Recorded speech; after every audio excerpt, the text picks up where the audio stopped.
अस्सलाम वालेकुम।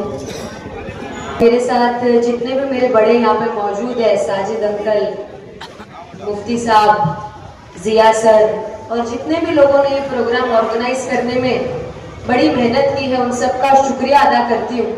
क्योंकि आज वीक डे है और वीक डे पे अगर आप सब अपने काम से थक हार के भी यहाँ पर आके बैठे तो इसका मतलब कि आप मुमरा कौसा के फिक्रमंद लोग हैं।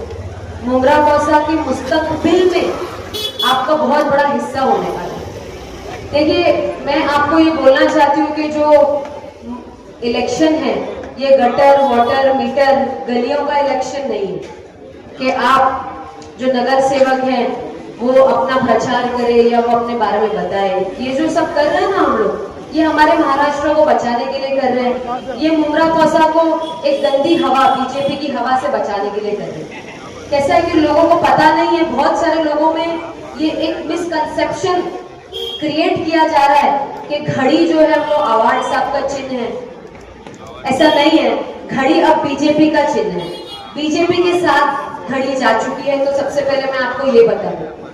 दूसरी चीज मैं आपको ये बताना चाहती हूँ कि कुछ लोग आ रहे हैं और दो चीजें बोल रहे हैं। एक तो ये कि मैं अपना वाला हूँ, दूसरा ये कि मैं मुमरा का डेवलपमेंट करने आया हूँ, यहाँ मुमरा का डेवलपमेंट करेंगे। तो दोनों चीजों पे मैं ये बात करना चाहती हूँ क्योंकि मैं मुमरा की बेटी हूँ, मैं यहीं पैदा हुई हूँ, यहीं इतनी बड़ी हुई हूँ। तो मैं दोनों ही चीजों से बहुत इत्तेफाक रखती हूँ कि पहली चीज ये कि अगर आप अपने वाले हैं और आप मुमरा कौसा की इतनी फिक्र करते हैं, तो लोकसभा इलेक्शन के टाइम में एक बड़ी सभा लगी थी जिसमें राज ठाकरे जी मुमरा वालों को आतंकवादी, बांग्लादेशी, टेररिस्ट बोल रहे थे। आप क्यों उनका स्टेज सजा के बैठे थे उधर? आपको तकलीफ नहीं हुई? आप अपने वाले हैं, आप मुमरा के कैंडिडेट बन रहे हैं, आगे आप मुमरा को रिप्रेजेंट करने जा रहे हैं, तो आपको तो बुरा लगना चाहिए था कि हम मैं मुमरा के लिए इतनी तकलीफ रखता हूँ। तो मैं मुमरा के लिए बोलूंगा कि मुमरा कौसा को आप कैसे आतंकवादी बोल रहे हैं, कैसे बांग्लादेशी बोल रहे हैं, है ना? ये भी नहीं सोचा आपने कि मुमरा कौसा के जो युवा हैं उनको जॉब कैसे मिलेगी। अगर मुमरा कौसा को आतंकवादी बोल दिया जाएगा, बांग्लादेशी बोल दिया जाएगा, तो हमारे युवाओं को नौकरी कैसे मिलेगी? ये भी नहीं सोचा आपने कि हमारे यहाँ की लड़कियों की शादी कैसे होगी कि भाई आतंकवादी लोगों में रहते हैं ये लड़कियां, इनसे शादी कैसे की जाए। ये सोचा नहीं आपने कि मुमरा कौसा के मुस्तकबिल पे इसका क्या फर्क पड़ेगा जब नेशनल टेलीविजन पे ये बोला जा रहा है कि मुमरा कौसा में गंदे लोग रहते हैं। अरे मुमरा कौसा में गंदे लोग रहते हैं? 2009 का मुमरा और 2024 का मुमरा, आप लोग मुझे बताइए, जितने भी लोग यहाँ पे बैठे हैं मेरे भाई, हाथ उठा के मेरे को बताओ कि तुमको डेवलपमेंट दिखता है कि नहीं दिखता है मुमरा कौसा में? बदला नहीं है मुमरा कौसा 15 साल में? आप लोग मुझे हाथ उठा के बताइए कि पिछले 15 सालों में मुमरा कौसा बदला है या नहीं बदला है? बदला है ना भाई? मेरे को नहीं लग रहा तुम्हारे लिए नहीं बदला है। पीछे जो बैठे मुझे लग रहा है तुम अभी अभी आए हो मुमरा कौसा, क्योंकि जो पुराने लोग हैं उन्होंने मुमरा कौसा को अंधेरे से आज इतने उजाले में देखा है, तो वो ये बात पे मानेंगे ही नहीं कि मुमरा कौसा नहीं बदला है।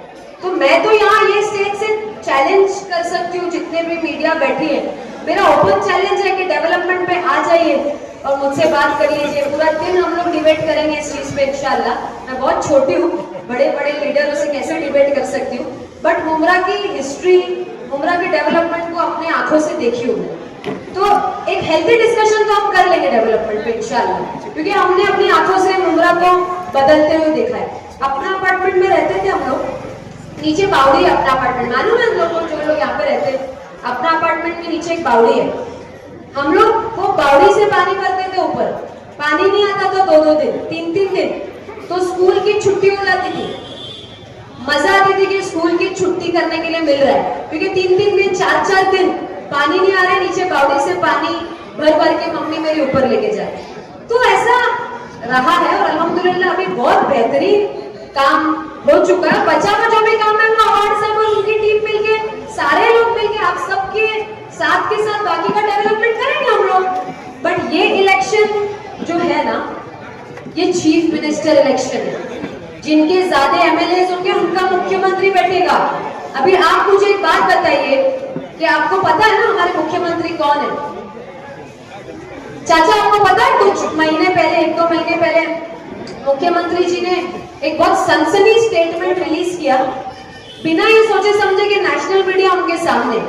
एक फेक बाबा ने एक स्टेटमेंट दिया कि रसूलुल्लाह सल्लल्लाहु अलैहि वसल्लम के बारे में गलत बात कर दी। तो मुख्यमंत्री सर भरी सभा में और भरे मीडिया के सामने बोल रहे बाबा को कि मैं आपके बाल को भी धक्का नहीं लगने दूंगा। अरे हम थोड़ी ना हमारे लोग जाके मारते थे बाबा जी को। अरे देश में लॉज है उनके लिए, हेट स्पीच वालों के लिए लॉज है ऑलरेडी, उनको कार्रवाई की जाएगी, उनको जेल में बंद किया जाएगा। तो आप क्यों ऐसा माहौल बनाना चाह रहे हो या पैसा दिखाना चाह रहे हो कि भाई महाराष्ट्र में हिंदू मुसलमान की एकता को कुछ हार्म हो सकता है? ऐसा नहीं है। एक 2.5 साल हुआ है सिर्फ इनको महाराष्ट्र हत्या के, बड़ी चीटिंग से इन्होंने महाराष्ट्र को हत्या है। 2.5 साल में इन्होंने ऐसा खौफ का माहौल बना दिया महाराष्ट्र में। किसी बुजुर्ग को ट्रेन में मार रहे हैं इनके गुंडे लोग, कभी विशालगढ़ में जाके मस्जिद तोड़ देते हैं, कभी बॉम्बे की कोई कॉलेज में लड़कियों को बुर्का पहनने मना कर देते। तो 2.5 साल में अगर ये माहौल बना सकते तो आप सोचिए कि अगर इनको 5 साल हमने महाराष्ट्र दे दिया तो ये क्या हाल करेंगे, क्या आलम करेंगे। आसाम में ऑलरेडी इन्होंने एनआरसी लागू कर दिया है, शरीयत बैन कर दी है। ये महाराष्ट्र में भी माहौल खराब करने में कोई देरी नहीं करेंगे। और हमारा महाराष्ट्र, मुंब्रा कौसा सब एक साथ एकजुट मिलकर रहने वाले लोग हैं। पता नहीं कौन से डेवलपमेंट और कौन से विकास की ये बात कर रहे हैं और क्या करना चाहते हैं। कहीं ये वो डेवलपमेंट की तो बात नहीं कर रहे जो ये जहाँ जहाँ इनकी सरकार है वहाँ ये एनआरसी लाकर डेवलपमेंट कर रहे हैं, ये हिजाब बैन करके डेवलपमेंट कर रहे हैं, ये मस्जिदें तोड़ने की डेवलपमेंट कर रहे हैं, ये वक्फ की जमीनें छीनने की डेवलपमेंट की तो नहीं बात कर रहे कहीं मुंब्रा कौसा में कि ये डेवलपमेंट लाना चाहते हैं। तो क्लियर चीज है कि सोच विचारधारा का इलेक्शन है। और मैं कोई नहीं होती, मैं बहुत छोटी हूँ, यहाँ पे मेरे से बहुत बड़े लोग बैठे हुए, उम्र में भी तजुर्बे में भी। मैं बस आपकी बहन, आपकी बेटी होने के नाते आपसे बस रिक्वेस्ट कर सकती हूँ कि आने वाले इलेक्शन में आपका वोट बहुत कीमती है। करोड़ों का हो चुका है, करोड़ों का। कोई 160 करोड़ 80 करोड़ के नीचे बात ही नहीं कर रहा है, इतना कीमती वोट है आपका। तो आपको मैं बस ये बोलना चाहती हूँ कि आपके पास, सबके पास एंड्रॉइड फोन है, उस फोन का यूज करो। देखो कि महाराष्ट्र का, देश का क्या हाल हो रखा है। और जो लोग इनको सपोर्ट करते हैं उन लोगों ने कभी भी किसी भी गलत चीज के खिलाफ आवाज उठाई है। ये सारे मुद्दों पे, चाहे वो चाचा को मारना हो, चाहे कोई भी अन्याय हो रहा हो, उस पर आवाज उठाने वाले सिर्फ एक ही लीडर है मिलेंगे आपको, हमारे एमएलए डॉक्टर जितेंद्र आवाज। उनको क्या क्या बोला जाता है पर बेचारे आवाज उठाते रहते हैं। मैं इस सभा के बीच में ये बोलना चाहती हूँ, हमारे बीच में तो अवार्ड साहब है नहीं, पर आप यकीन मानिए 2 मिनट में आ रहे पर मैं बोल देती हूँ गैर हाजिरी में, आप लोग बोल देना कि मैंने ऐसे बोल के गए कि अवार्ड अंकल ने ना, अवार्ड साहब ने, आज वो बहुत बड़े अगर वो बीजेपी ज्वाइन कर लेते ना तो उनके पास बहुत बड़ी मिनिस्ट्री होती। आप यकीन मानिए बहुत खतरनाक आदमी है, हमारे साथ रास्ते में चलते फिरते मिलते रहते, अदरवाइज बहुत genuinely intelligent man he is. बहुत बड़ी बीजेपी उनको पोस्ट दी थी, पर यकीन मानिए मुंब्रा वालों से कैसे नजर मिलाएंगे और मुंब्रा वालों से क्या बात करेंगे, सिर्फ ये सोच के उन्होंने बीजेपी को ज्वाइन नहीं किया। और मुझे पूरा यकीन है कि मुंब्रा कौसा वाले उन्होंने जो कुर्बानी दी है ना हमारे लिए, बीजेपी का इतना जुल्म मुसलमानों के ऊपर, माइनॉरिटीज के ऊपर, ये सोच के उन्होंने बीजेपी ज्वाइन नहीं की। और उन्होंने जो ये कुर्बानी दी है ना, मुझे यकीन है कि ये कुर्बानी 20 तारीख को हम उनको भरी तादाद में वोट करके उनकी कुर्बानी का हक अदा करेंगे और इंशाअल्लाह उनकी कुर्बानी का बदला उनको देंगे, क्योंकि उन्होंने मुंब्रा कौसा के लोगों को आंख मिला के वोट मांग सके, इसीलिए बीजेपी ज्वाइन नहीं की। वरना उनको क्या था, बड़ी बड़ी मिनिस्ट्री मिल जाती, बट इतनी बड़ी चीज उन्होंने ठुकरा दी हम लोगों के लिए। और महाराष्ट्र में हमारे जैसे बहुत सारे ऐसे लोग हैं जिनके ऊपर नाइंसाफी हो रही है, जिनके बारे में गलत बात की जा रही है और वो कंटिन्यू उस पर आवाज उठा रहे। तो आप लोगों से बस ये बोलना चाहती हूँ कि देखिए डेवलपमेंट एक तरफ है, पर एक सेफ्टी, अगर आप महाराष्ट्र में रह रहे हो और आपको सेफ ही नहीं फील हो रहा है, खुली हवा में सांस लेने में आपको घुटन महसूस हो रही है, तो क्या डेवलपमेंट एंजॉय करेंगे आप? अगर आपको ऐसा लग रहा है कि मेरे घर के बुजुर्ग ट्रेन में गए तो कोई गुंडे मारेंगे इनको, तो क्या डेवलपमेंट एंजॉय करेंगे? आपके घर की बेटियां बाहर कॉलेज जा रही है अगर, तो आपको ये डर रहेगा पूरा टाइम कि कहीं इनको हिजाब पहन करने ना बोलते, बुर्का उतारने ना बोले। ये डर में जियोगे कि डेवलपमेंट एंजॉय करोगे? तो क्लियर चीज है कि जैसे लोकसभा इलेक्शन में आप लोगों ने कैंडिडेट से रूबरू हुए भी नहीं थे, ज्यादा कोई लोकसभा की कैंडिडेट जो थी हमारी उनसे मिला भी नहीं था, बट बीजेपी के खिलाफ इतनी स्ट्रॉन्ग लोगों के दिल में ना इत्तेफाकी थी कि उन्होंने सीधा सीधा मशाल को वोट दिया।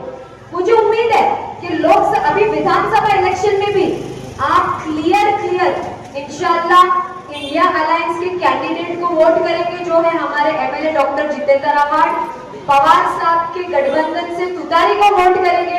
एक चीज ध्यान रखिए कि इंडिया अलायंस के साथ कांग्रेस के पंजे के साथ ये हमारी निशानी तुतारी और मशाल है। बीजेपी के साथ घड़ी है, घड़ी हमारा चिन्ह नहीं है।